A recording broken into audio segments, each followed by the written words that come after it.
Tonight we drift far from your soft pillow, all the way into the shifting sands of Uzbekistan's ancient trade routes.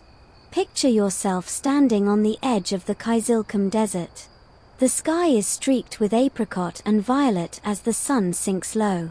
The air is still, almost too still, the kind that makes you hear your own heartbeat echoing in your ears. Around you is nothing but sand, stretching like an ocean, no waves, no water, only a silent expanse. You feel small, and if you're honest, you're not sure you'd last more than half an hour out here.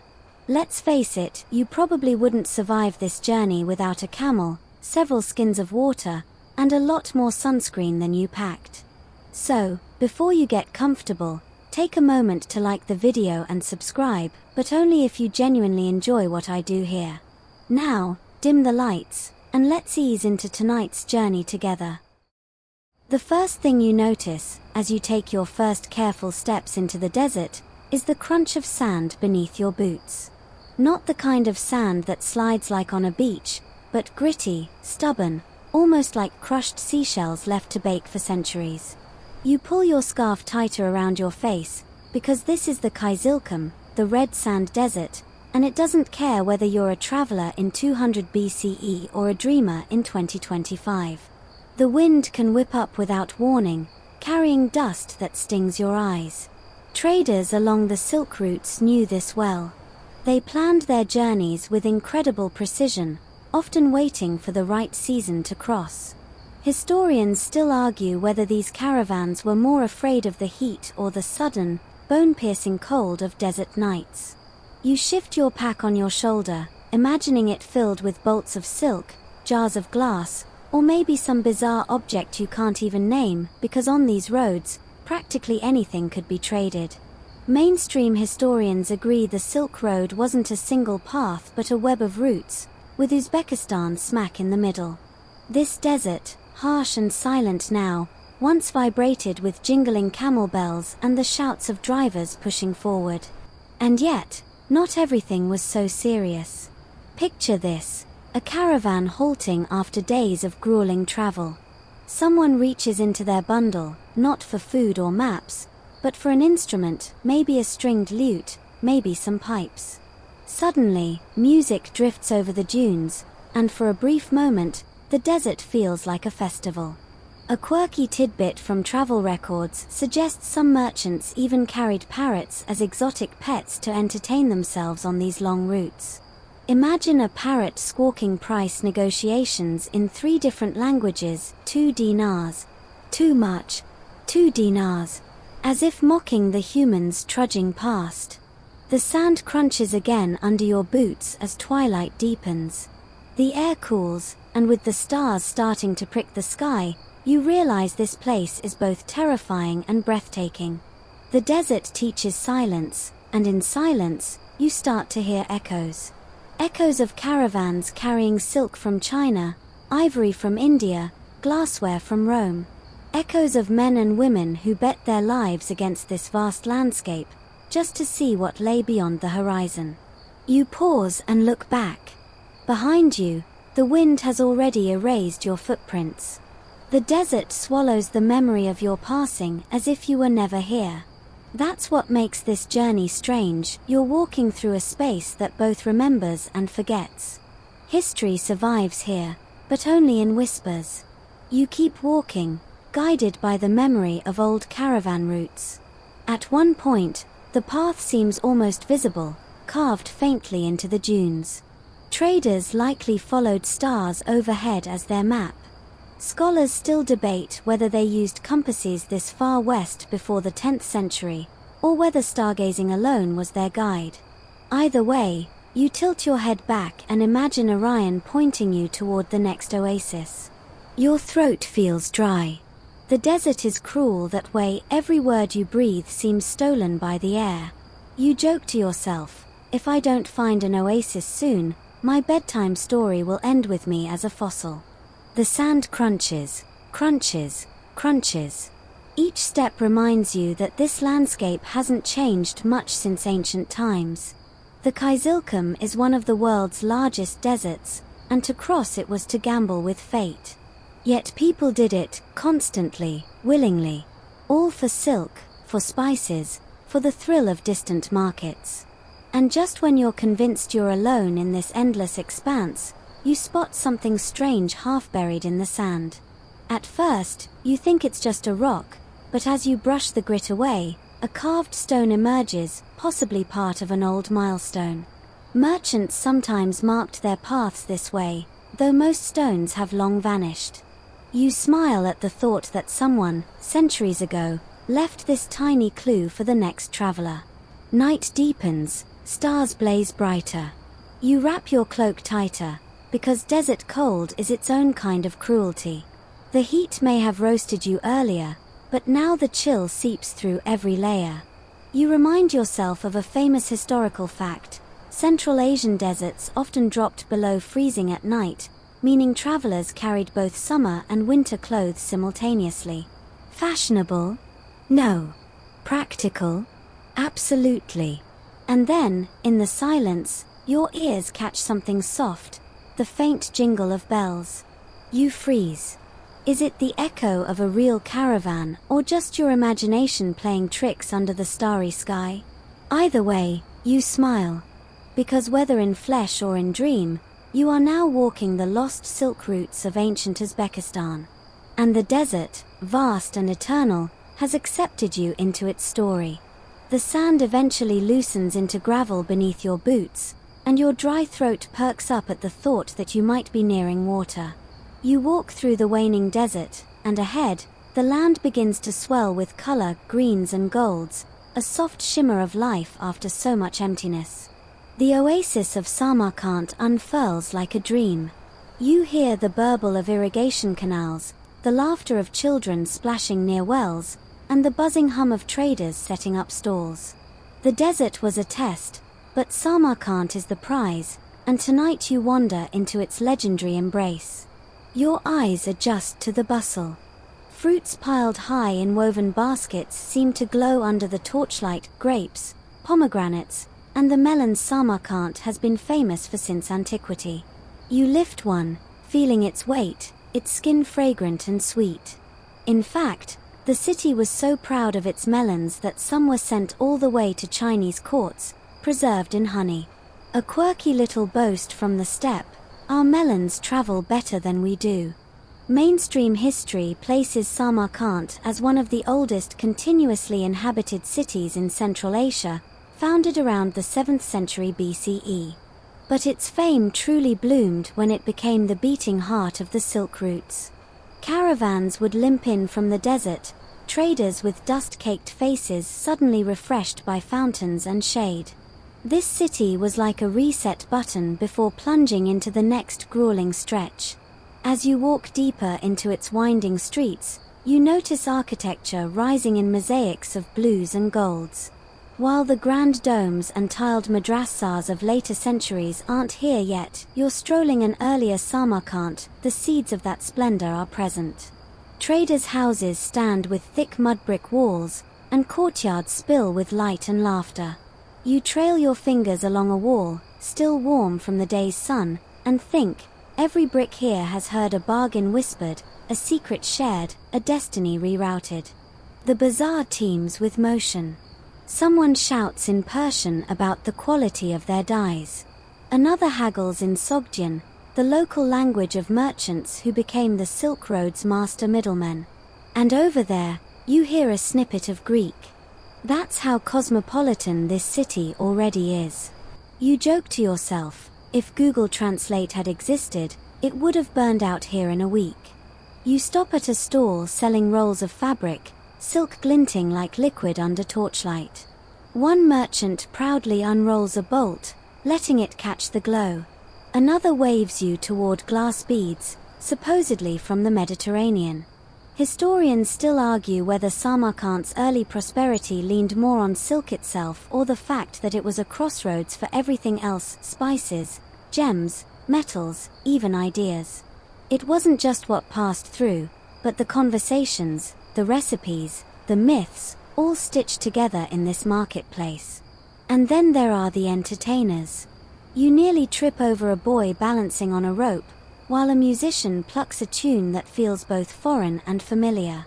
Street performers were common in these cities, partly for joy, partly for business. After all, a crowd gathered around a juggler is also a crowd primed to spend.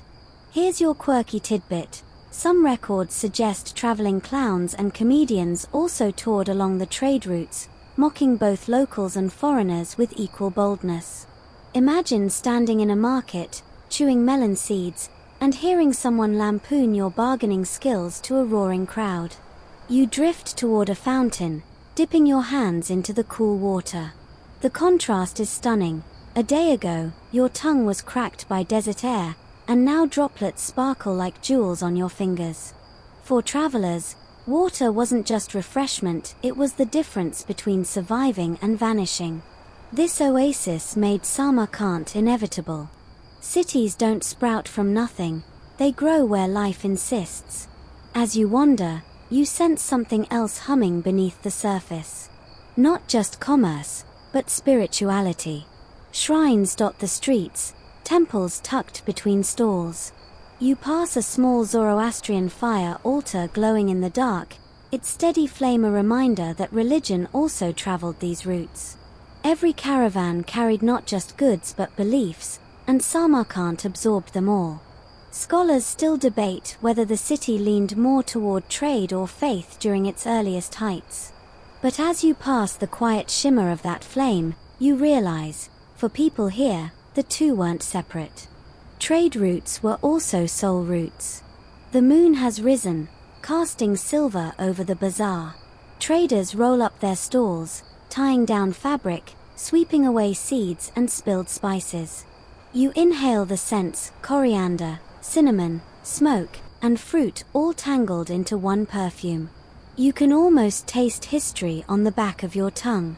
You linger on the edge of the bazaar, where a storyteller performs for a cluster of sleepy-eyed children.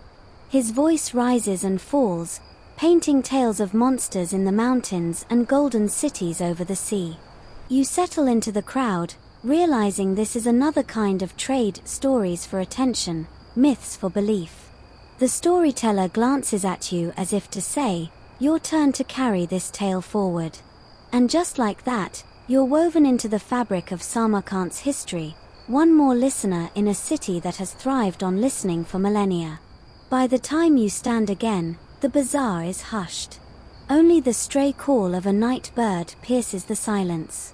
You walk toward the city gates, feeling the stone cool under your fingertips.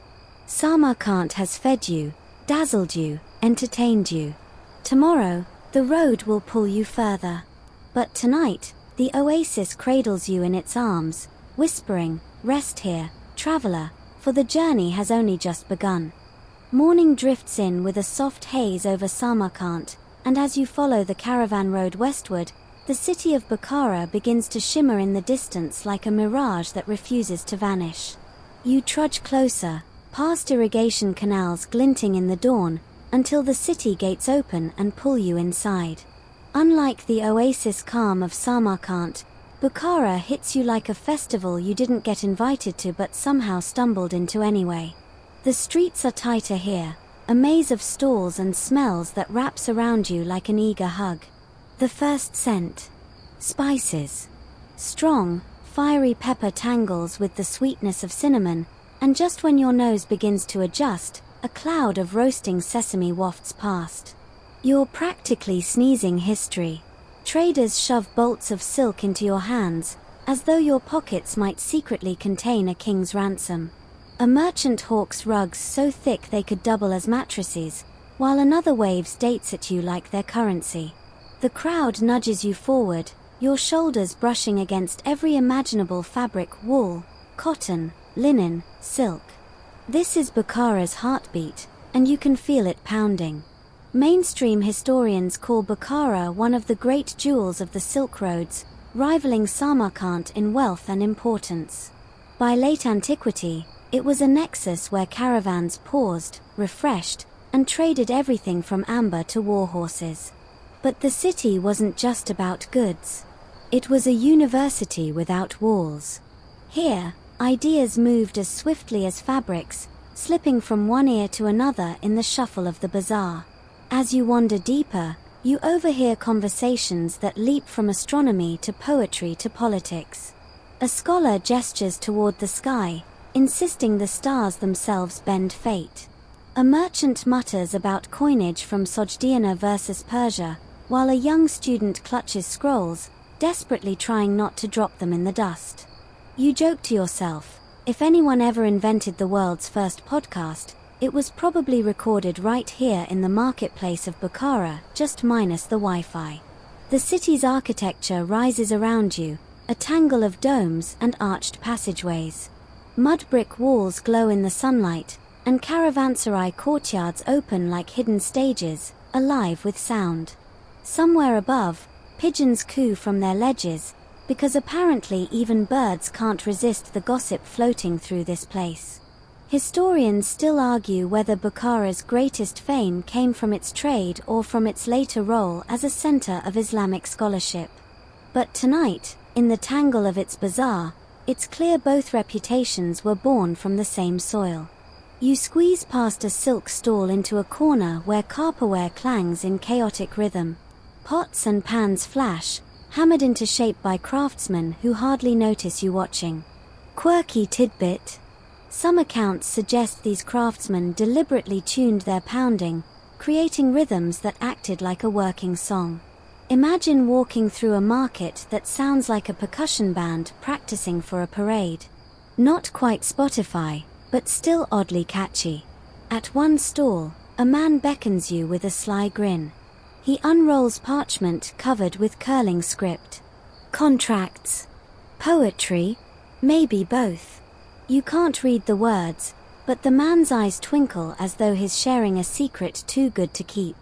The truth is, books and scrolls were traded here as fervently as fabrics.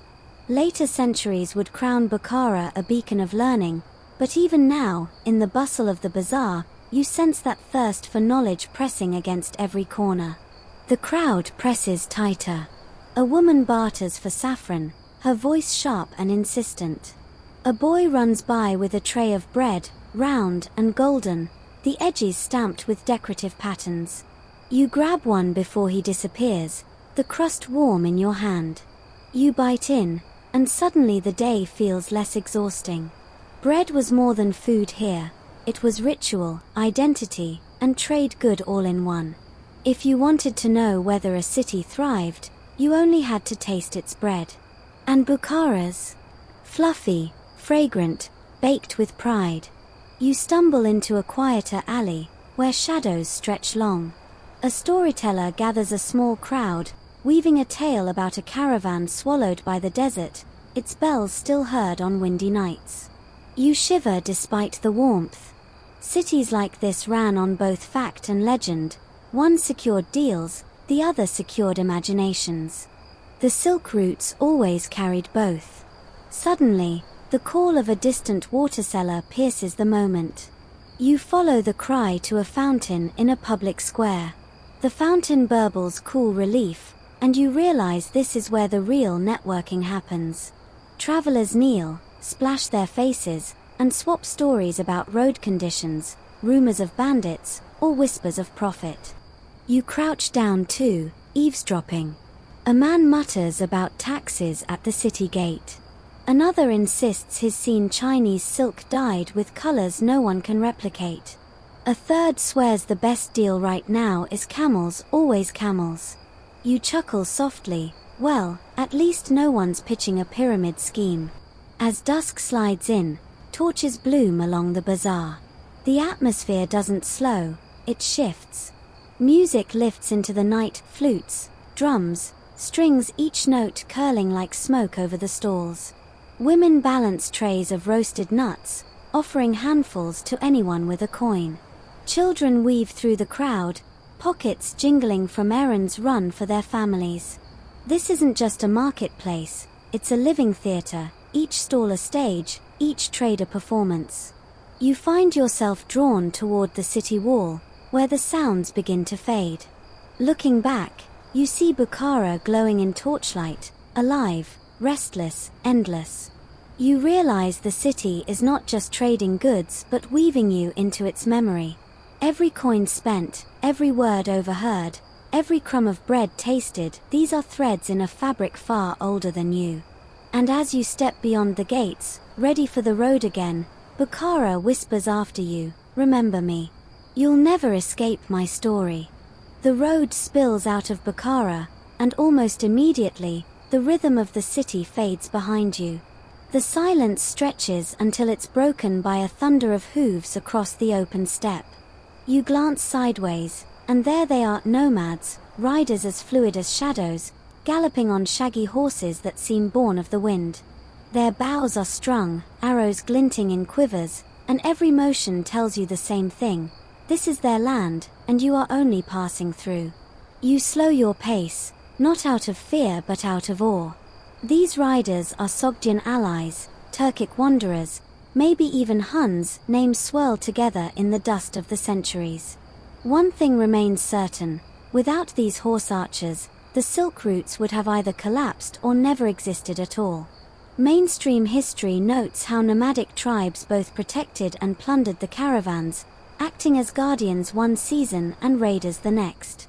You imagine yourself a merchant, clutching your goods, unsure whether those approaching riders mean business or bloodshed. As they circle closer, you study their movements. The riders barely touch the reins. Instead, their knees guide the horses, leaving both hands free for their weapons. You mutter under your breath, "Forget multitasking on a laptop, try balancing at full gallop while shooting an arrow backwards." A quirky tidbit. Some accounts claim these horsemen could fire with deadly accuracy while lying flat against their horse's side, practically invisible from the front. It's like watching history's version of a stealth video game. One rider pulls up beside you, his horse snorting steam in the cool air. He looks you over, eyes sharp, but then tosses you a piece of dried meat before galloping away. A gift, a warning, or maybe just proof that nomads like to keep travelers guessing. You chew the tough strip, realizing it might be your best dinner until the next caravanserais. The steppe itself stretches like an ocean, waves of grass shimmering under the sun. No mountains, no trees, just endless horizon. At first, it feels freeing. Then it feels terrifying. With no landmarks, you begin to understand why caravans relied so heavily on nomads for guidance. Historians still argue whether these guides were hired protectors or simply opportunistic toll collectors, charging caravans to pass safely through their grazing lands. Either way, you know one thing: without them, you'd be hopelessly lost in this green sea. As the day drags on, you notice the nomads' camps dotting the steppe. Low felt tents, yurts, circle together like tiny villages, smoke curling from their tops. Children chase goats, dogs bark at the passing caravans, and women stretch hides or stir great pots. You're struck by how mobile everything looks, as though the entire settlement could vanish by morning. In truth, that's the essence of steppe life: flexibility. While cities like Bukhara built walls to last centuries, nomads built homes they could pack up in an hour. You smirk. Basically the original minimalist lifestyle, except with more horses. Inside one yurt, you're invited to sit. The air smells of milk and wood smoke, thick with warmth. A bowl of kumis, fermented mare's milk, is pressed into your hand. You sip, grimace slightly at the sour tang, but swallow anyway. To refuse would be rude, and besides, it's strangely refreshing after the dry road. A child leans close, giggling at your face, while an elder begins telling a tale. His voice is deep, rolling like thunder, and though you don't understand every word, the cadence is clear. This is about heroes, spirits, and ancestors. Here's the quirky part: nomads didn't just sing to pass time. They used epic songs as a kind of history book, memorizing long sagas that kept genealogy and tribal lore alive. Forget dusty scrolls. These people carried their library in their throats. You tap your foot to the rhythm, realizing that every verse is also a map, guiding their people through time and place. Outside again, you watch the sun sink, the grassland painted gold and crimson. You notice horses gathered in tight circles, tails flicking against flies. These herds are more than animals. They are the wealth, the lifeblood, the pride of nomadic tribes. Horses carried goods, fought wars, even provided milk and meat. Without them, the Silk Routes would have been nothing but a fantasy. Scholars still debate whether the domestication of horses on this steppe was the single most important invention for Eurasian trade. Looking at the riders silhouetted against the sunset, you'd argue yes. Night comes, and the nomads build a fire. Sparks leap into the dark, and laughter rises with them. Someone passes you a hunk of cheese so salty it makes your eyes water, while another slaps his knee in amusement at your reaction. Around you, songs begin again, softer this time, meant to carry people into sleep. The stars blaze overhead, unhindered by city smoke, and you realize how endless the steppe feels at night, like the sky itself has dropped lower, ready to swallow you whole. The riders bed down with their horses close, weapons always within reach. You curl into your cloak, half comforted by the warmth of the fire, half dreaming of the hooves that will thunder again at dawn. Out here, under the wide steppe sky, you understand the paradox of the Silk Routes. Cities depended on nomads, and nomads depended on cities. The riders you saw could save a caravan or ruin it, guide it to safety or scatter it to the winds. And somehow, out of that fragile balance, global trade was born. As your eyes close, the distant howl of a wolf pierces the night. You shiver, then chuckle softly. Great, you whisper, now I've got to worry about wolves, too. But the nomads don't stir. They've lived with this sound forever. You let the crackle of the fire and the rhythm of the steppe lull you into a doze, one more wanderer under the infinite sky. Dawn pushes pale light across the horizon, and the vast grassland finally begins to wrinkle into darker ridges. The air grows sharper, cooler, carrying hints of pine resin even before you see a tree. Ahead, the ground lifts into the Tian Shan Mountains, jagged, snow-capped peaks that look less like stone and more like the frozen teeth of some ancient beast. You pull your cloak tighter and step forward, leaving the comfort of the steppe for a place where even the air feels thinner. The path narrows, winding into the foothills. Pebbles slide beneath your boots, and the wind whips harder, as though testing your determination. Caravans dreaded this stretch. Mainstream history makes it clear, mountain passes were some of the most dangerous points along the Silk Routes. Snowstorms could swallow entire groups, and avalanches didn't care how valuable your silk or jade might be. You pause to catch your breath and mutter, "Good news, at least no one charges tolls here." Bad news, you might just get billed by gravity. The first trees appear, gnarled junipers gripping the rocks like stubborn old men refusing to move. You reach out and touch one, bark rough under your hand, a reminder that life clings even in harshness. Higher still, the air thins, your lungs protest, and you imagine the groans of merchants burdened with cargo. Historians still argue whether the Tian Shan passes were worth the risk compared to southern routes through Persia. Yet caravans braved them anyway, drawn by promises of shorter journeys and fewer tax collectors. Risk versus reward, the eternal merchant's equation. A stream cuts across the trail, its water icy blue. You kneel, dip your hands, and nearly yelp at the shock of cold. You gulp anyway, because who knows when you'll find another chance. Somewhere above, you hear rocks shift. Your head snaps up, half expecting a landslide. Instead, a herd of ibex appears, leaping across the cliffs with impossible grace. Their curved horns catch the sun, and for a moment you forget the danger, captivated by their effortless climb. You climb further, and the trail grows treacherous. Sheer drops yawn beside you, bottomless shadows where sound seems to vanish. One misstep, and you'd be history's shortest Silk Route traveler. You joke to yourself, they'd probably find my remains centuries later and argue about whether I was a merchant, a monk, or just really bad with directions. By midday, the weather shifts. Clouds drag across the peaks, shadows falling like veils. Snowflakes drift, light at first, then thicker, clinging to your eyelashes. You press onward, boots crunching on ice, the silence broken only by your breath and the occasional clink of stone underfoot.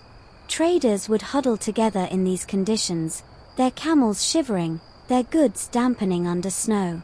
Quirky tidbit, some records suggest they used yak butter as a kind of insulation, slathering it on both skin and fabric.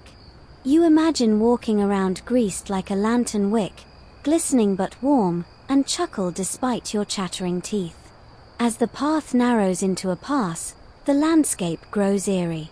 Jagged rocks loom like frozen sentinels, and the wind whistles strange notes between them. You could swear you hear voices. Caravans often told ghost stories about these mountains, travelers who vanished, their bells still ringing in the blizzards, or spirits who lured wanderers off the path. Some even claimed to see phantom caravans trudging through the snow.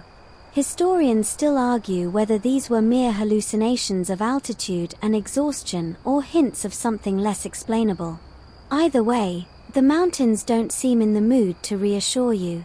Night falls quickly here, as if the sun just drops behind a curtain. You huddle against a boulder, lighting a small fire with trembling hands. The flames crackle, their warmth a fragile bubble against the dark.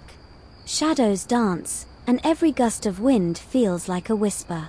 You imagine traders in centuries past, huddled the same way, praying that the pass would release them to the safety of valleys below. As you drift near sleep, a sound startles you, a faint jingling. You freeze, heart pounding.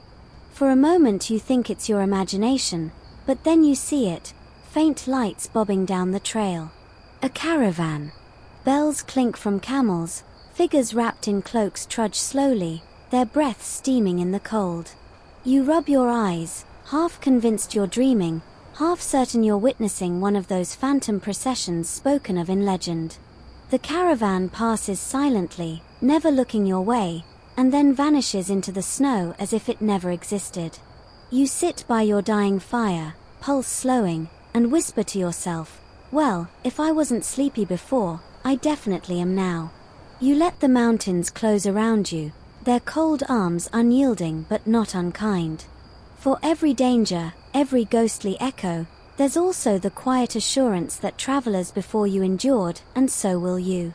Somewhere beyond this frozen labyrinth lies the next stretch of the silk routes, but for tonight, you belong to the mountains. By the time you stumble out of the icy grip of the Tian Shan passes, every muscle in your body is screaming for mercy.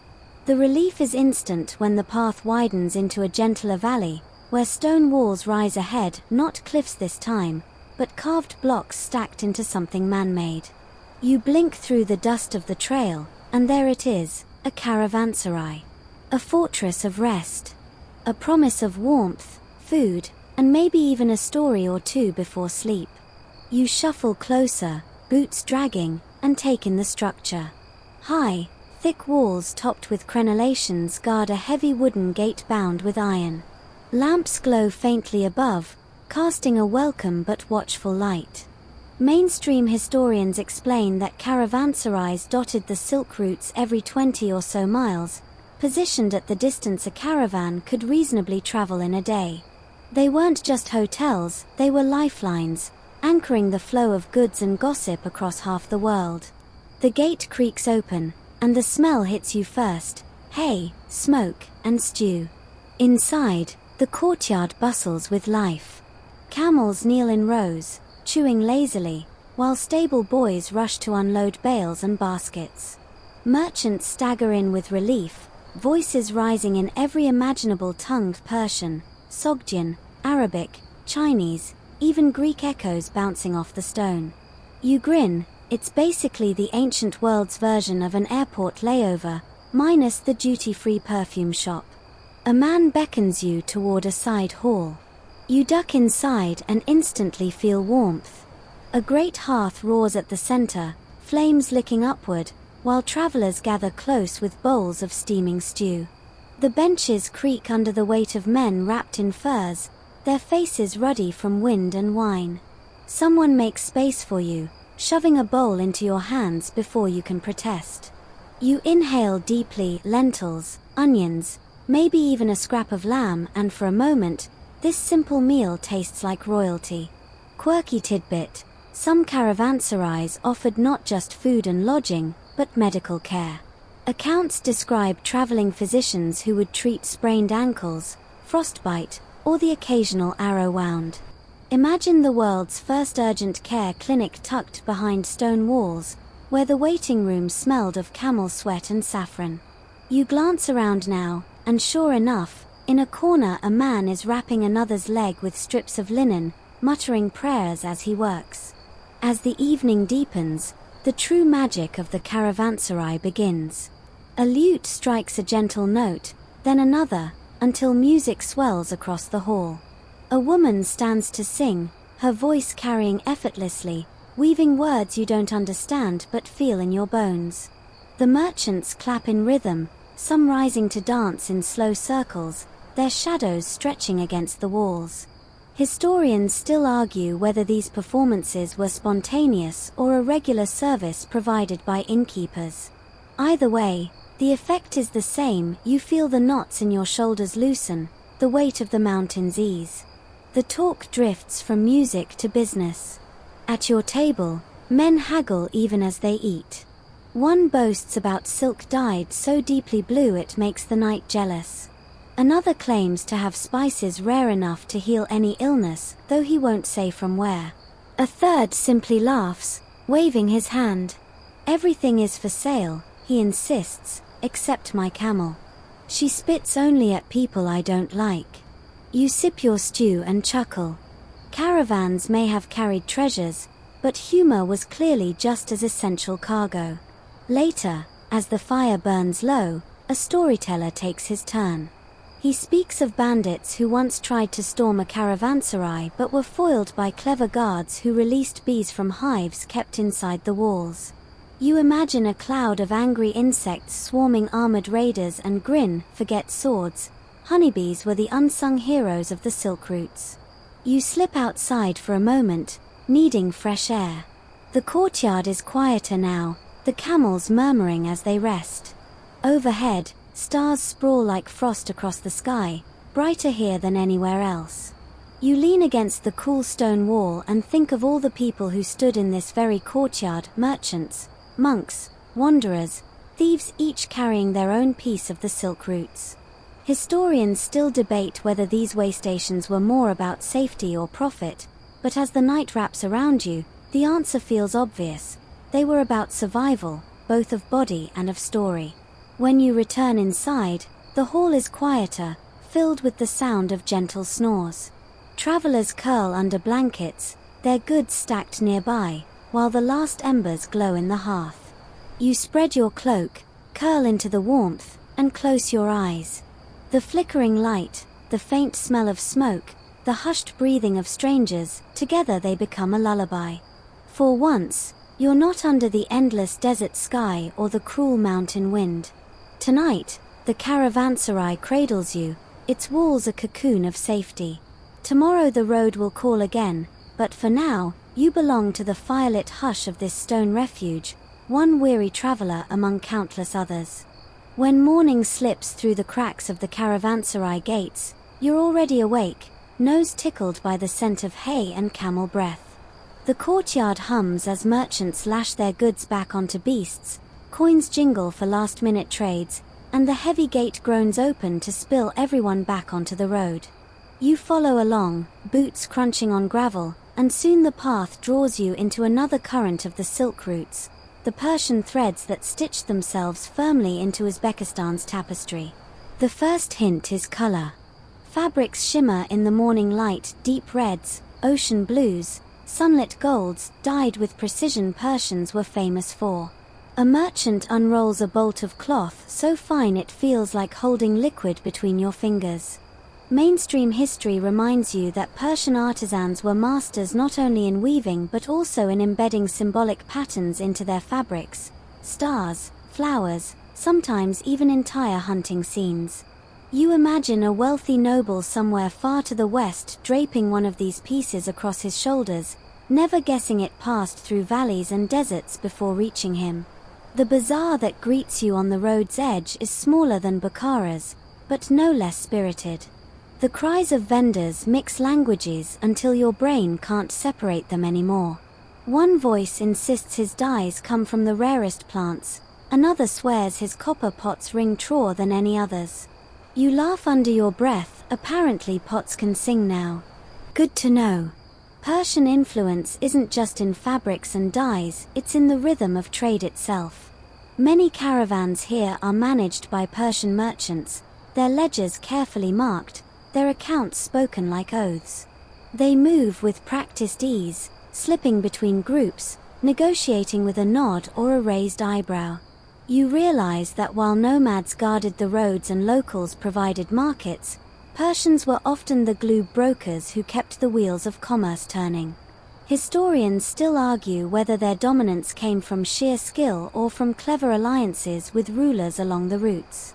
But either way, their fingerprints are everywhere. You step into a stall heavy with fragrance. The air swirls with frankincense and myrrh, smoky sweetness clinging to your clothes. A merchant waves a bronze censer, letting the scent curl toward you like an invitation. From Persia, he insists with a grin, though you're fairly sure these resins traveled farther still. The silk routes weren't about purity of origin, they were about blending. Goods came from one place, were packaged in another, and branded by whoever told the best story. A quirky tidbit: some traders deliberately relabeled their goods to boost the price. A jar of plain oil might suddenly be declared royal Persian essence if the customer looked gullible enough. Marketing, it seems, is older than we think. As the day wears on, you notice how Persian culture has seeped into daily life here. A scholar seated in the shade recites poetry in flowing Persian verse. His audience, a mix of locals and travelers, nods along, even if they don't understand every word. It's not just the meaning, it's the music of the language itself. You lean closer, catching words about gardens, nightingales, and the eternal pull of love. For a moment, the dust of the road fades, replaced by an imagined orchard under moonlight. Nearby, a group of craftsmen polish metalwork, daggers with hilts inlaid with silver, cups etched with curling vines. One man holds up a mirror, burnished so bright you almost expect it to show the future rather than your tired face. Persians were celebrated for this kind of artistry, and their goods were coveted across the silk routes. Scholars still debate whether luxury items or staple goods like grain mattered more to the route's survival. Looking around, you're convinced both were essential. The sparkle kept people dreaming, the basics kept them alive. At midday, you join a caravan pausing near a shaded grove. Food is unpacked: flatbread, dried fruit, nuts, and a jug of sour yogurt drink that makes your lips pucker. The conversation turns light, almost gossipy. One man claims he saw a Persian noble ride a camel decorated with silver bells.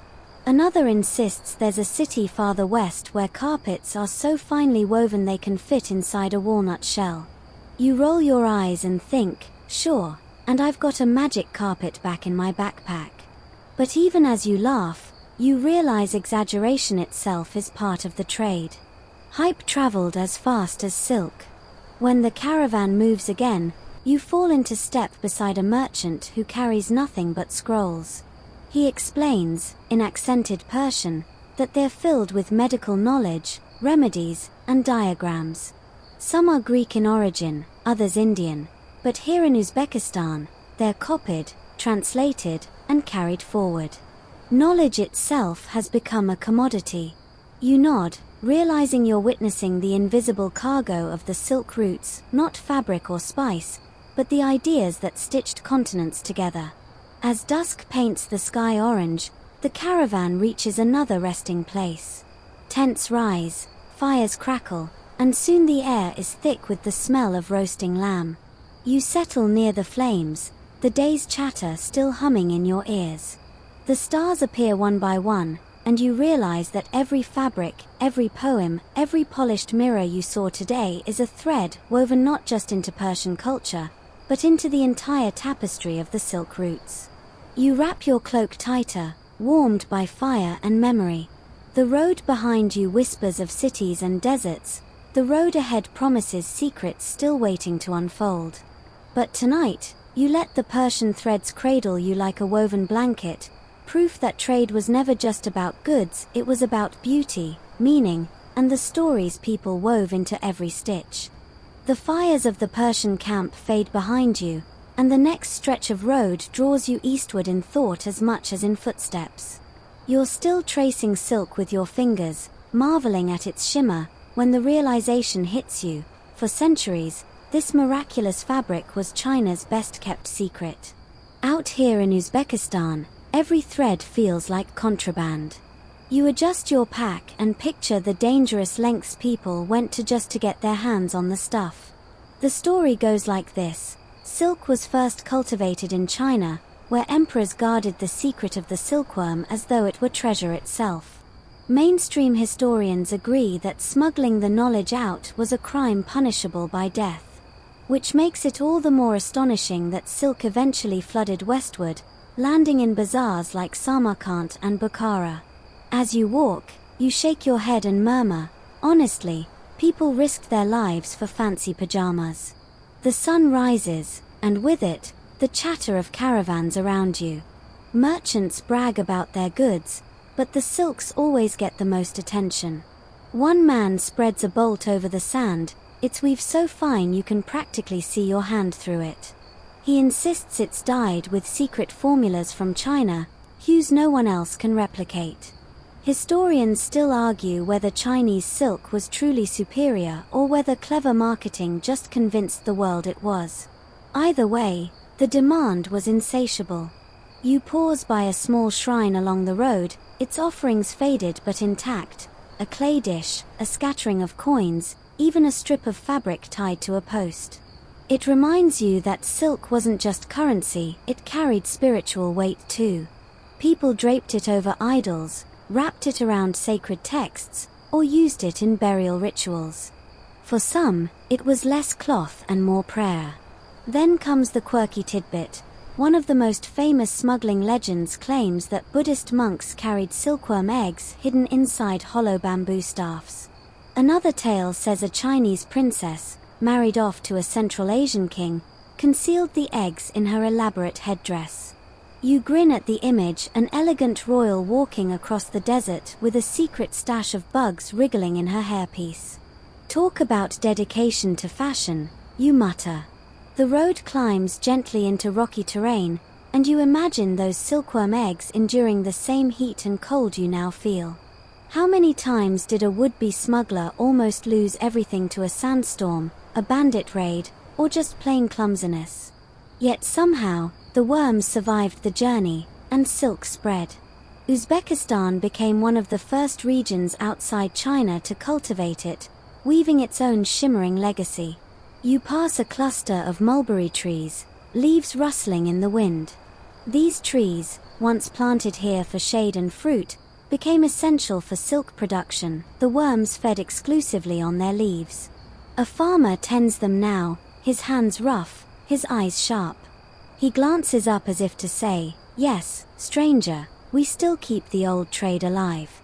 You smile and move on, struck by how a tiny caterpillar once rewove the map of the world. Midday heat presses down, and you find shade under a rock outcrop. A caravan has stopped too, its animals groaning as handlers redistribute loads. One merchant unwraps a chest and reveals silk embroidered with dragons, clouds, and endless knots.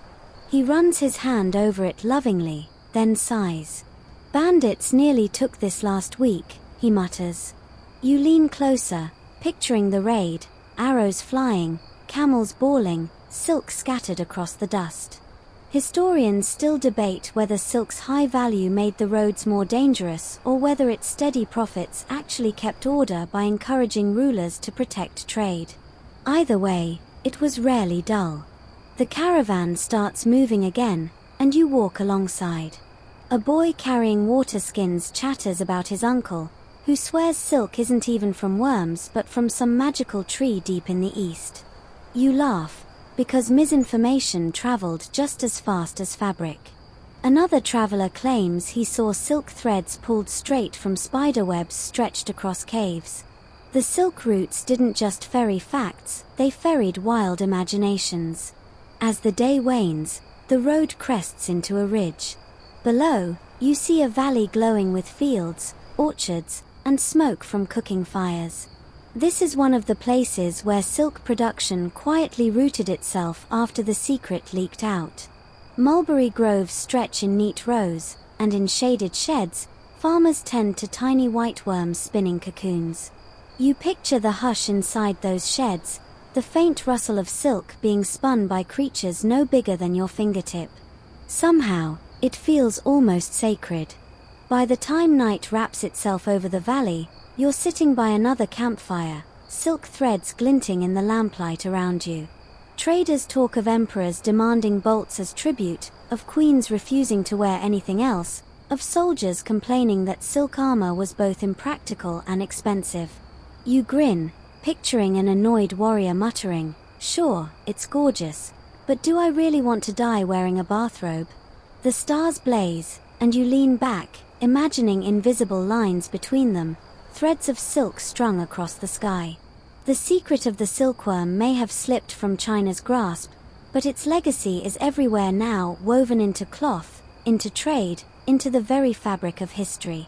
And as you drift toward sleep, the valley hums with the quiet spinning of countless worms, still working tirelessly to keep the world wrapped in wonder. The valley of silkworms fades behind you, and the road bends toward a place where cultures collide in ways almost too wild to imagine. The dust under your boots isn't just Uzbekistan's soil, it's layered with Greek footprints, Buddhist prayers, and the echoes of empires that couldn't decide whether to fight or mingle. You tug your cloak tighter, step into the ruins of an old outpost, and suddenly you're walking in the crossroads of civilizations. The first thing you notice is the stone. Not mud brick, not timber, but carved blocks arranged with a precision that feels familiar if you've ever seen pictures of Greece. Columns jut up in half-ruin, their tops chipped but still proud against the sky. Mainstream history tells you Alexander the Great thundered into Central Asia around the 4th century BCE, scattering Hellenistic cities in his wake. Some fizzled, some flourished. In places like Arakanum, just east of Uzbekistan's borders, archaeologists found theaters, gymnasiums, and inscriptions quoting Greek philosophers. You crouch near a broken column and grin. Somewhere out here, Socrates probably got misquoted for the 100th time. But the silk routes weren't about one empire's leftovers, they were about layering. So you step through the stones and stumble onto something unexpected, a weathered carving of the Buddha. Smooth, serene, cross-legged. His presence here is proof of another wave, the Buddhist missionaries who traveled westward, carrying not just statues but whole philosophies. Historians still argue whether Buddhism spread faster because of merchant sponsorship or because restless monks just really liked long walks. Either way, the result was the same. His smile ended up on Central Asian walls. You trail your fingers across the carving, thinking how odd it must have seemed. Greek columns next to Buddhist shrines, Persian poetry sung in markets echoing with Indian mantras. A quirky tidbit slips into your mind. There's a known depiction of Hercules reimagined as a Buddhist guardian, club in hand, but dressed like he just left Olympus. Picture that, the ultimate cultural mashup, the Marvel crossover of the ancient world. By midday, you follow a guide through winding paths to a monastery ruin perched on a ridge. Wind whistles through empty doorways, and birds wheel overhead. Inside, faint murals cling to the walls, bodhisattvas in halos of red and gold, their faces faded but their eyes still catching you. The guide explains that pilgrims once rested here, offering silk, food, or even small coins for blessings. You imagine tired merchants kneeling, whispering prayers for safe passage before plunging back into the desert storms. The air is heavy with incense ghosts. You inhale and almost taste the sandalwood. The mingling of religions here wasn't always peaceful, but more often than not, trade encouraged tolerance. If your livelihood depends on selling silk to a Buddhist, or a Greek, or a Persian, it turns out you can overlook theological disagreements.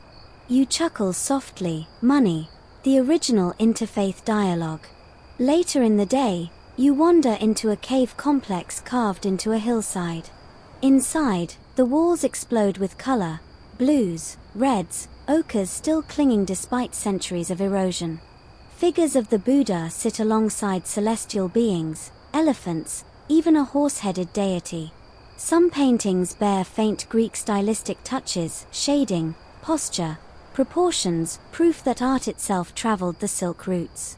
Scholars still debate how much of this hybrid style came from genuine collaboration versus sheer coincidence. But standing here, staring at halos painted like Greek sunbursts, you feel certain it wasn't an accident. Outside the caves, you join a group of pilgrims sharing food. They offer you rice, nuts, and tea brewed so strong it jolts your eyelids open. Between bites, they swap stories, some about holy men who levitate, others about kings who saw visions in dreams. You nod politely, though inside you're thinking, if anyone levitates tonight, I'm leaving. As the sun lowers, you climb higher into the ruins. The wind stiffens, tugging at your clothes, carrying with it scraps of sound, chants, laughter, maybe even Greek syllables buried in the hum of centuries. You stand between a toppled column and a half-faded shrine, realizing that this ground never belonged to just one culture.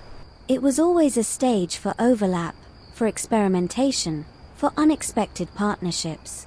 You sit on a broken step, watching the last light bleed across the valley. It hits the stones in one way, the mural in another, until for a moment they shine together. Greek geometry, Buddhist calm, Persian rhythm, all lit by the same sunset. You think of modern debates about pure heritage and laugh under your breath. Out here, purity was never the point. Blending was. That's what gave the Silk routes their magic.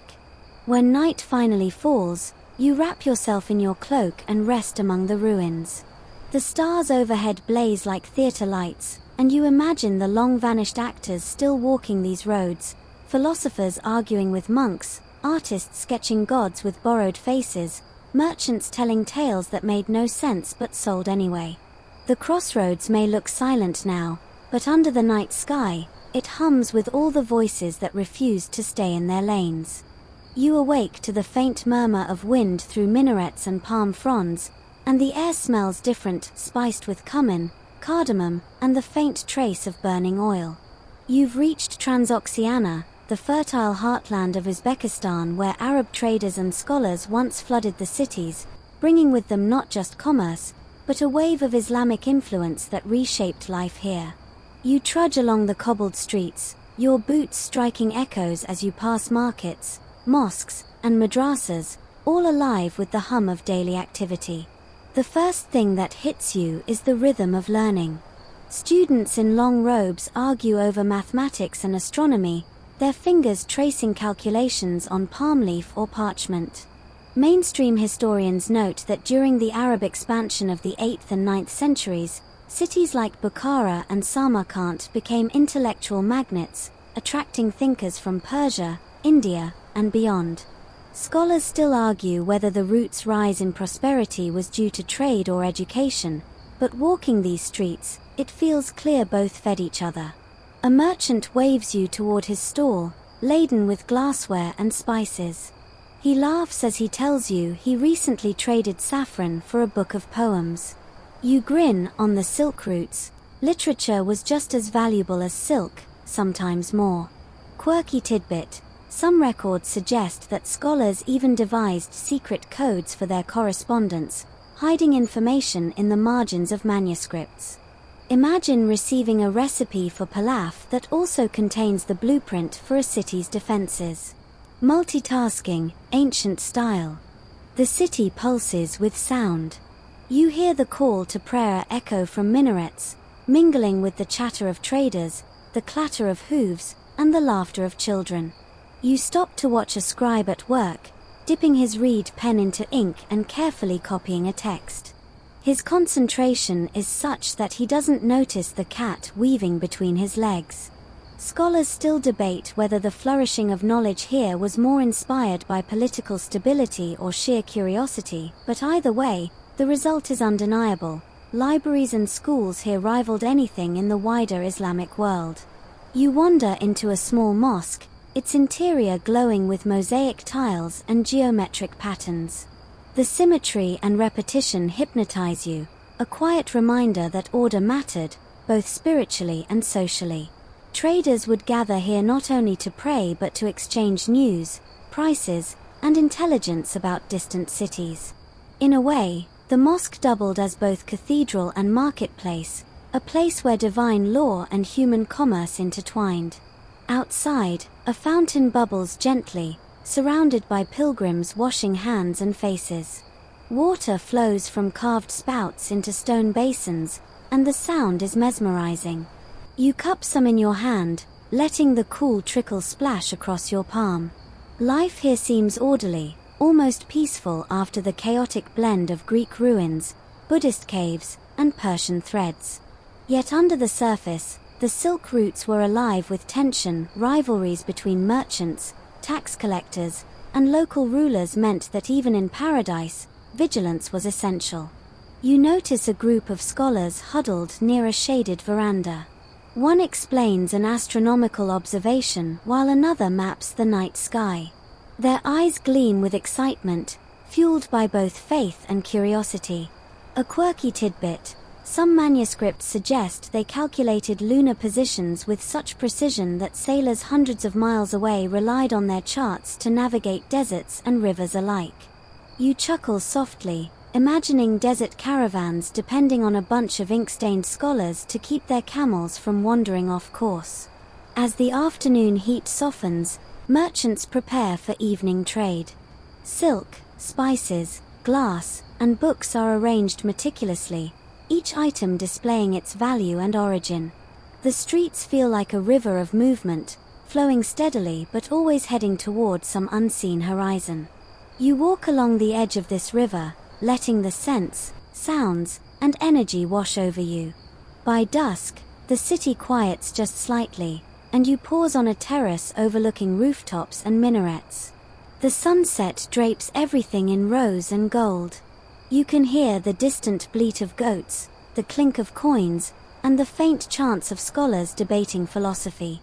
In this moment, you realize that the Arab influence wasn't just about religion, it was about connecting, codifying, and enriching every thread of daily life along the Silk routes.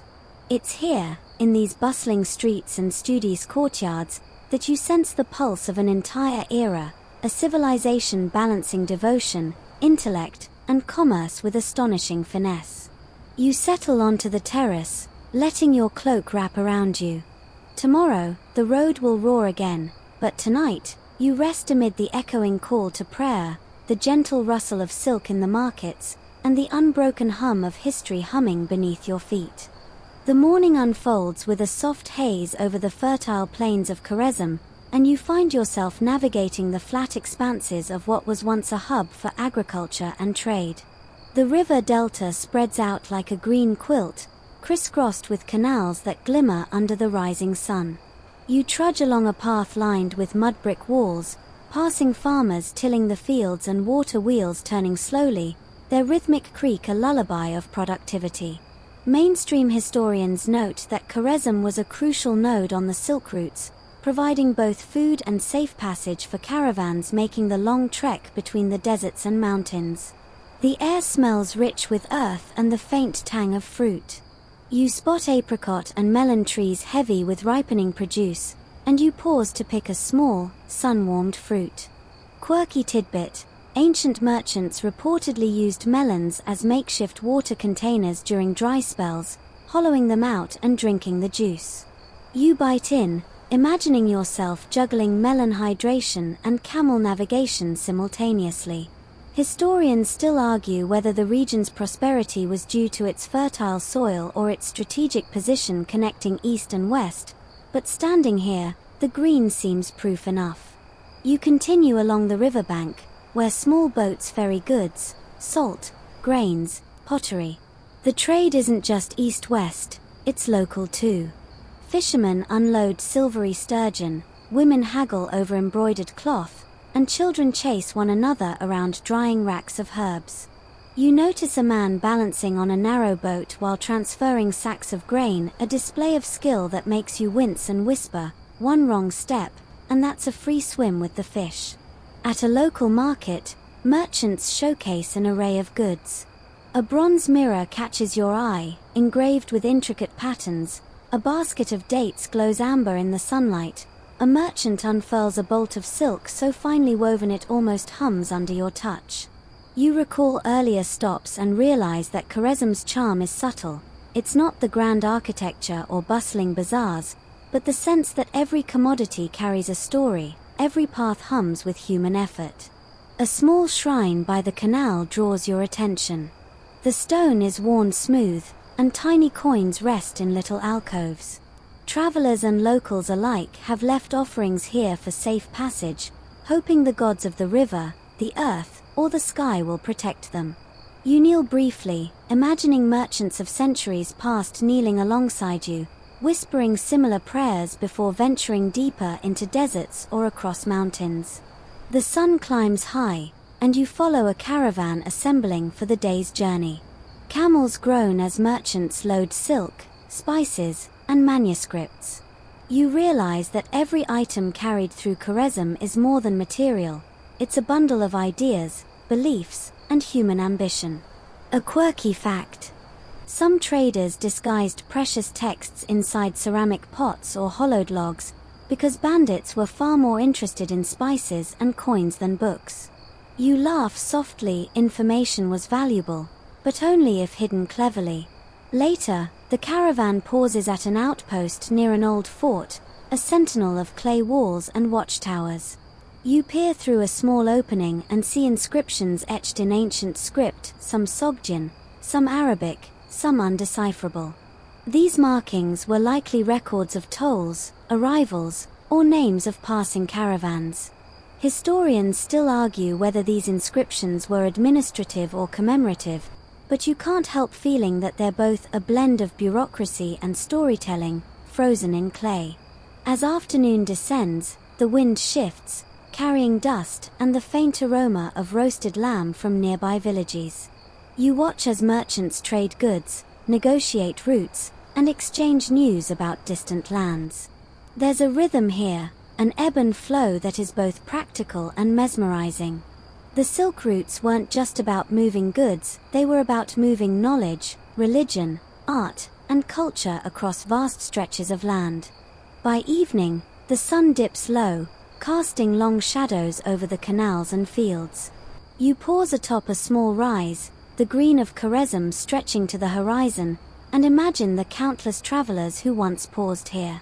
Traders, pilgrims, scholars, and soldiers all left footprints in the soil, invisible yet persistent. The air cools, and a hush settles over the land, broken only by the gentle lap of water against the riverbanks. You wrap your cloak tighter, savoring the moment, the quiet, the life, the intricate weave of history that binds Khwarezm to the broader tapestry of the silk routes. The sun rises pale and steady over the Kizilkum desert, painting everything in muted golds and browns. You trudge onward, sand crunching beneath your boots, the wind whipping grains against your cloak. This stretch of the silk routes is merciless. The desert swallows footsteps, hides landmarks, and tests the endurance of man and beast alike. Mainstream historians highlight how treacherous the Kizilkum was. Caravans needed precise timing, water caches, and sometimes sheer luck to survive the journey. You take a deep breath, muttering, "Well, luck, I guess, is my co-pilot today." Ahead, you spot a caravan moving deliberately in single file. Camels stretch toward the horizon, backs bowed with silk, spices, and dried fruits. Merchants chant softly, their voices creating a rhythm that blends with the whispering wind. You fall in line behind them, feeling both relief and trepidation. Historians still argue whether caravans followed rigidly mapped routes or relied more on local guides' knowledge, but in this desert, you suspect a blend of both is necessary. The heat rises with the sun, radiating off sand like a restless spirit. Quirky tidbit: ancient travelers sometimes used camel dung as sunscreen. You wrinkle your nose, thinking, nothing says fashionable traveler like a layer of baked excrement on your face. Yet in this climate, survival demanded creativity. Water is rationed in small sips, eyes squint against the glare, and you start noticing how camels seem almost indifferent to the heat, as if born to mock human discomfort. You pause near a lonely outcrop, where the horizon seems endless and mirages dance with uncanny seduction. Traders point toward the next well, invisible until close enough to quench your thirst. You step carefully, wary of sand shifting beneath your feet. The desert feels alive, like it has its own intentions, deciding who moves forward and who must wait. Somewhere ahead, you can almost hear whispers of lost caravans, their bells still ringing faintly in the wind. As the day stretches, the caravan stops to rest. You sit on a dune, watching camels kneel, merchants unwrap thin bread and dried meat, and a young boy chase a scuttling lizard. Mainstream historians emphasize that desert caravans often carried double the water and half the cargo to endure such passages, balancing survival against profit. You nibble on a crust of bread, realizing the same calculus governs modern life: risk versus reward, always. Quirky tidbit: some travelers decorated their camels with charms and colorful ribbons to ward off evil spirits, believing that desert misfortune could be tricked by aesthetics. You glance at a camel decked in faded red cloth and bells, thinking, fashion truly is survival. Scholars still debate how seriously these rituals were taken, or whether they were clever morale boosters for tired traders. Either way, the colors catch the light, lifting spirits on a harsh day. The horizon begins to ripple with heat haze as late afternoon settles in. You notice the dunes cast long, elegant shadows, the wind sculpting them into ever-changing sculptures. For a moment, the desert feels like an art gallery curated by nature itself, harsh yet mesmerizing. The caravan's rhythm, camels kneeling, merchants rearranging packs, sand shifting beneath boots, becomes hypnotic. By sunset, the temperature drops quickly. You wrap your cloak tightly and watch as the sky turns crimson and violet. Stars prick the darkening dome above, and you feel the infinite expanse of this desert pressing down, yet strangely comforting. Somewhere in this vastness, traders centuries ago paused here, drank from the same wells, whispered prayers, and moved onward. The desert doesn't just test you, it reminds you how fragile and determined human life can be. As night settles, the desert hush surrounds you. You curl near a small fire, the camels murmuring softly, their breath forming clouds in the cold air. The Kizilkum is both beautiful and merciless, and tonight, under a sky dense with stars, you feel the pulse of the silk routes, the heartbeat of travelers who risked everything for trade, knowledge, and a taste of adventure. You close your eyes, letting the desert wind whisper stories through your hair, knowing that the road will call again at first light. You wake to a pale dawn stretching over the Amu Doria River, its waters curling like liquid glass through the desert.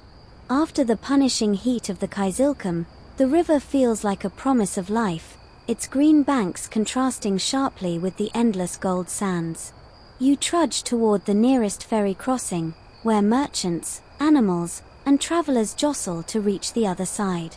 Mainstream historians note that rivers like the Amu Doria were both lifelines and obstacles, essential for irrigation and trade, yet unpredictable, often flooding or shifting channels with little warning. You glance at the murmur of waters and mutter, so basically, nature's toll booth. The ferry is a simple wooden platform, pulled across with ropes by sturdy men whose muscles gleam in the morning sun. You watch as camels step aboard carefully, packs balanced on their backs, and merchants check their goods once more. Quirky tidbit: some traders supposedly trained their camels to respond to specific calls for boarding or water, almost like a canine obedience trial, but with a four-legged, humps-included twist. You chuckle, picturing camels rolling their eyes in unison. Once across, the road opens into the fertile plains of Khiva, a city rising like an oasis jewel against the horizon. The turquoise of minarets gleams in the sunlight, domes shimmer, and the high walls seem to hum with centuries of history. Walking into the city, you notice the narrow streets alive with merchants, craftsmen, and scholars. Historians still argue whether Khiva's fame derived more from its defensive location along the river or its wealth as a Silk Route hub. Either way, the effect is immediately tangible. Trade, ideas, and culture converge here in tangible form. Inside the city gates, the smells are intoxicating: baked bread, roasting meat, and the fragrant smoke of incense drifting from small shrines.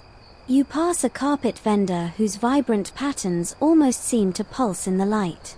Each rug tells a story: tribal lineage, historical victories, or mythical beasts. A quirky tidbit: some carpets included hidden symbols, readable only to certain groups, acting like secret codes in a world where messages often traveled by hand rather than letter. You pause to admire a deep indigo rug, imagining a merchant thousands of miles away marveling at the design, oblivious to the hidden message stitched within. The city's architecture blends Persian, Turkic, and local Uzbek influences. You duck into a madrasa, its tiled walls glowing with intricate geometric patterns, and hear the faint sound of students reciting texts in rhythm. It's easy to see why Khiva was a hub of learning, not just trade. Scholars debate how much influence Islamic institutions had on local governance versus the purely economic power of merchants, but walking these courtyards, you feel both working hand in hand. Outside, the main market hums with life. Spices clink in jars, bronze lamps glint in the sun, and merchants argue gently over weight and price. A man shows you a glass bottle filled with a strange pink powder, claiming it came from the mountains to the north. You sniff it cautiously. It smells like cinnamon with a hint of earth. Somewhere else, a child balances a tray of sweets, and the entire marketplace seems to pulse like a living organism, every part dependent on the others. You follow a narrow alley toward the city wall and hear the rhythmic clanging of metal.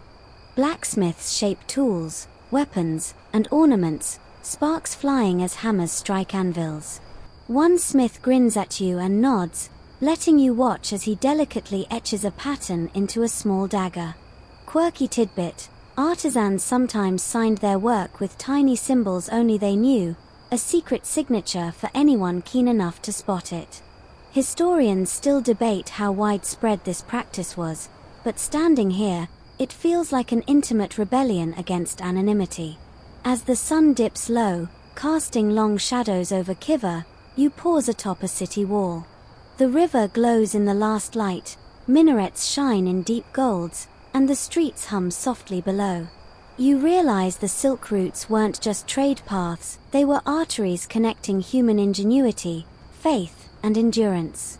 Here, on this wall, watching centuries of travelers and traders pass before and after you, the city feels alive with memory, each brick a witness to the endless ebb and flow of commerce, knowledge, and culture.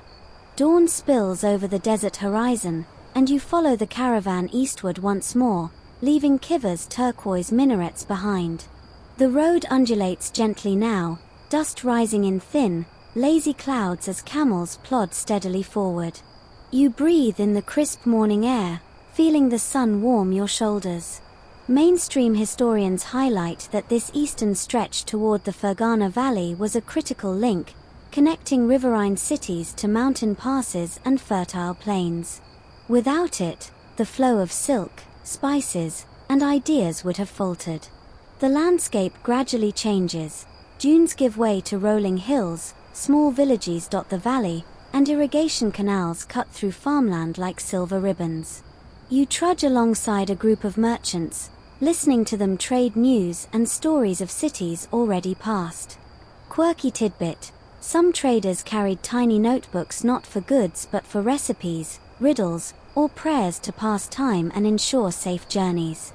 You peek at a scribbled page, a mixture of arithmetic and poetry, and wonder how many secrets these notes have carried across the centuries. In the Fergana Valley, the air hums with activity. Orchards, vineyards, and mulberry groves sprawl as far as the eye can see. Camels kneel in shaded spots while merchants unload bolts of silk, baskets of dried fruit, and ceramic jars. You watch a young boy herd goats past a canal, his sandals slapping against stone, and can't help but smile. Life continues here in a rhythm that feels both ancient and surprisingly familiar.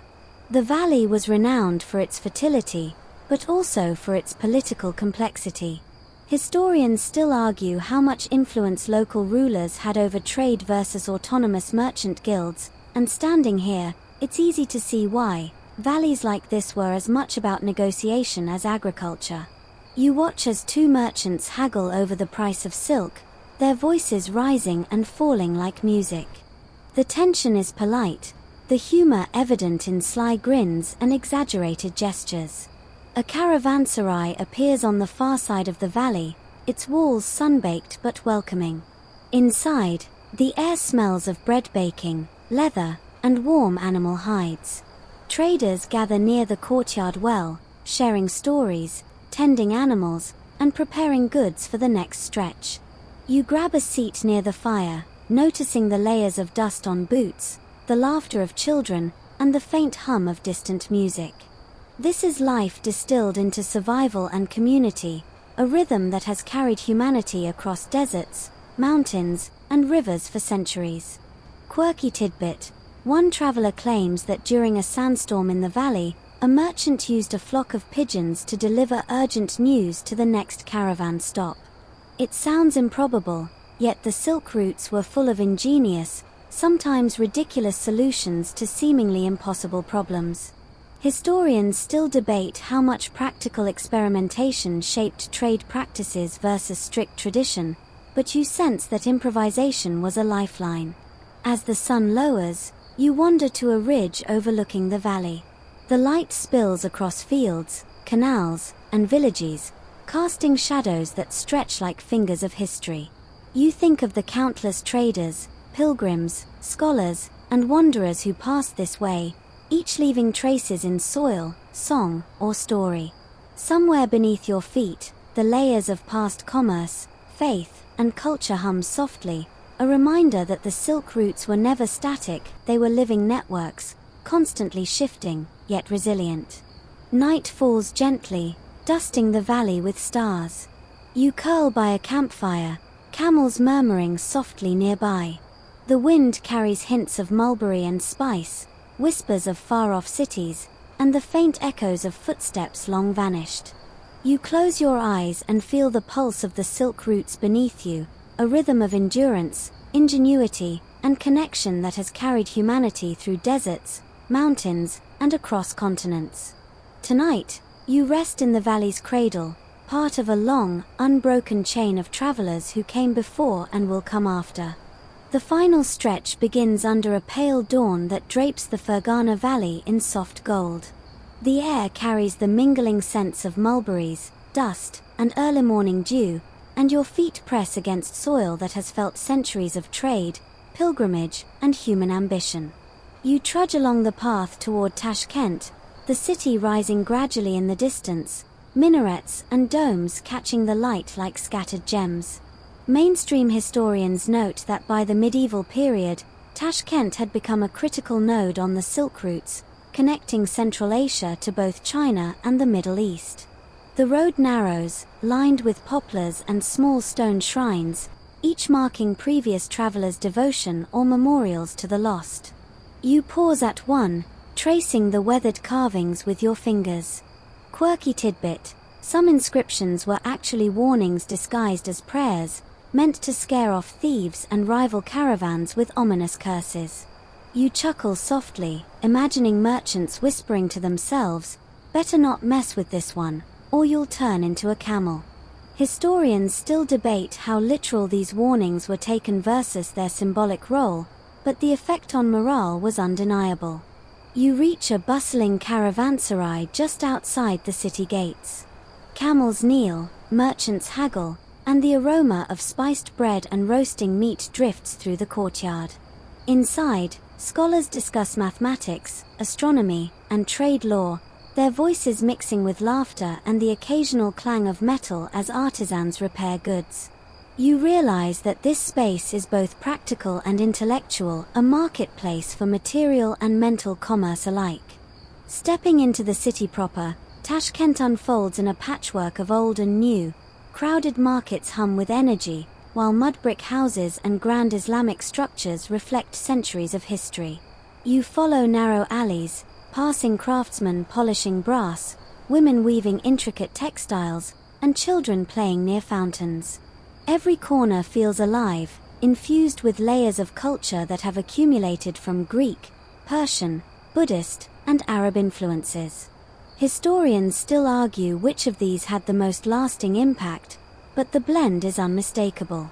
A street vendor offers you a sweet syrup-soaked pastry. You bite into it, and the rich flavors seem to contain centuries of exchange, ingredients from Persia, techniques from India, and recipes refined along the route. You marvel at how taste itself became a vessel of trade, carrying not just flavor but knowledge and culture across deserts and mountains. As the sun lowers, you ascend a small hill overlooking the city. Minarets gleam in the amber light, the river winds below, and streets pulse with the final hustle of the day. You remember the long journey, frozen mountain passes, caravanserai warmth, deserts that tested your endurance, and valleys alive with life and commerce. Every step you took was part of a larger rhythm, a dance between risk, ingenuity, and human connection. The stars emerge above, pricking the twilight with silver points. You sit quietly, listening to the faint murmur of the city below, the whisper of wind through trees, and the distant bell of a camel caravan on its final leg. The silk routes may have been treacherous, chaotic, and endlessly fascinating, but they were above all a testament to human persistence, the drive to connect, trade, learn, and endure. You close your eyes, letting the echoes of centuries lull you into a gentle reverie, feeling for the first time the pulse of history settle around you like a soft, protective cloak. The night drifts slowly around you, and your breathing begins to match the gentle rhythm of the city. Streets far below are silent now, but you can still imagine the faint footsteps of traders and travelers who moved through these alleys centuries ago, their stories woven invisibly into every brick and stone. Each distant sound, a rustle of leaves, a sigh of wind, the soft murmur of the river, feels like a gentle echo of those who came before. You allow your thoughts to float across mountains, deserts, and valleys, picturing the countless hands that touched the silk routes, carrying silk, spice, ideas, and dreams. The landscapes you've crossed, the icy Tien Shan passes, the lush river valleys, the sun-scorched Kizilkum, settle behind your eyelids like painted scrolls. You realize that the silk routes were more than trade, they were a living web of human connection, a conduit for curiosity, ingenuity, and endurance. And in this quiet moment, it's easy to feel part of that continuum, a single heartbeat within a vast network of history. The air cools softly around you. You feel the tug of weariness, the slow surrender to sleep. Let the stories of merchants, monks, and travelers drift through your mind. Let the whispers of desert winds, the creak of caravan wheels, and the laughter of distant bazaars lull you further. Each tale, each journey, each thread of silk is now a gentle companion, easing your thoughts into calmness. Your body relaxes, your mind slows, and the world of Tashkent, Khwarezm, and the mountains of Uzbekistan melts into soft shadows. The echoes of history cradle you, a quiet reminder that every traveler leaves a mark, every road carries a story, and every night holds the promise of new adventures, even in dreams. Let go. Let the past settle. Let the silk routes carry you through the night.